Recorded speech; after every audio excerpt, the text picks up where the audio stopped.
Right, hello. Okay, I've got 5 talks about trains, so this is going to be very rushed.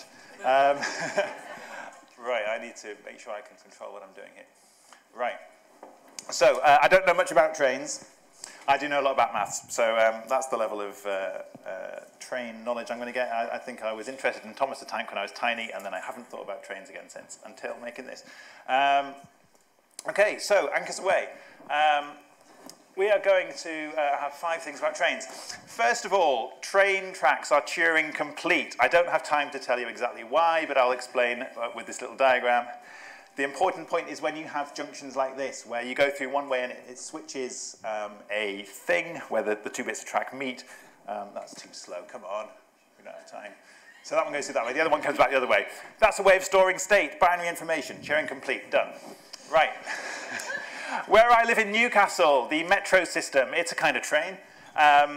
It, I think, is unique topologically. We have Monument Station where those 2 bits of the same track meet at right angles. I don't think that happens anywhere else. There is, come on, scroll down, backwards. That's the metro map. There's Monument in the middle there. They have not drawn it at a right angle, which I think is a shame. There's a fabulous website called Metro Rings and Loops, which lists all the different topological kinds of railway network you can have.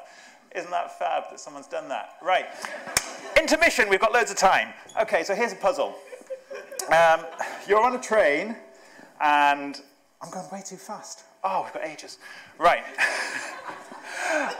So you've been on a train. Cool, you got where you want to be. You get off the train. You wait infinitely long. And then you realize you left your bag on the train. Fortunately, the railway is also infinitely long. Fortunately. And every meter along the track, there are sensors which you can activate. You can activate 1 each second.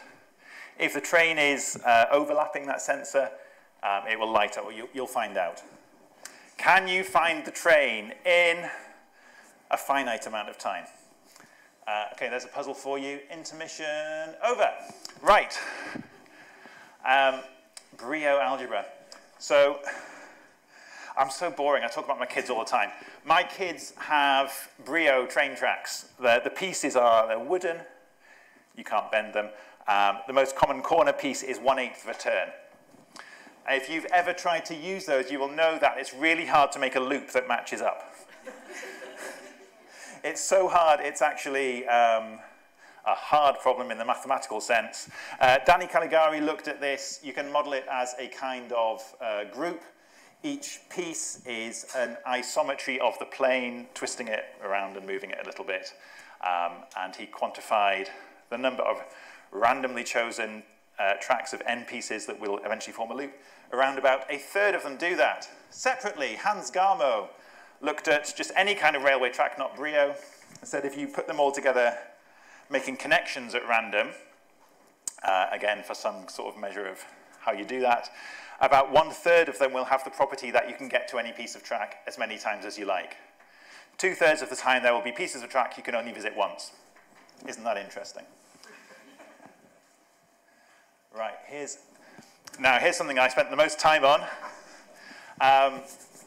This actually is relevant to my job. The shunting yard algorithm it's an analogy for how you take an expression written down in the form that most of us would write, so like 1 + 2 times da da da da da, and apply the order of operations to produce something in reverse Polish notation that a computer can easily execute. So I'm going to say, what's the one for planes? Chocks away, right. So the way it works is you take symbols off the input queue one at a time.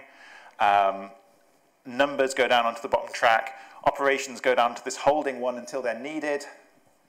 And look how it is prioritizing them. So that multiplication needs to happen before we can do the addition. I'm going to make it go a little bit faster. So this is all getting rearranged. Faster still. Bye-bye brackets. Don't need brackets in reverse Polish notation. So eventually we produce that expression in a form that a computer can just read along it. It has a stack of numbers and it goes da da da da da, and eventually we produce a number. So that's cool. There's an interactive one of those. If you follow the tweets or the toots or the me, you will find that you can play with. That's fun. 15 seconds. I was blasé. Right, train corners are clotoids. That's a kind of curve, also known as an Euler spiral or a Fresnel spiral. The point is that the rate of change of the curvature of the track is linear. So you don't suddenly jump onto a corner, you just very gradually start turning more and more. How do you explain that? Well, you can say that the radius of curvature is inversely proportional to the distance along the track, modeled here by a record. 15 seconds over, thanks.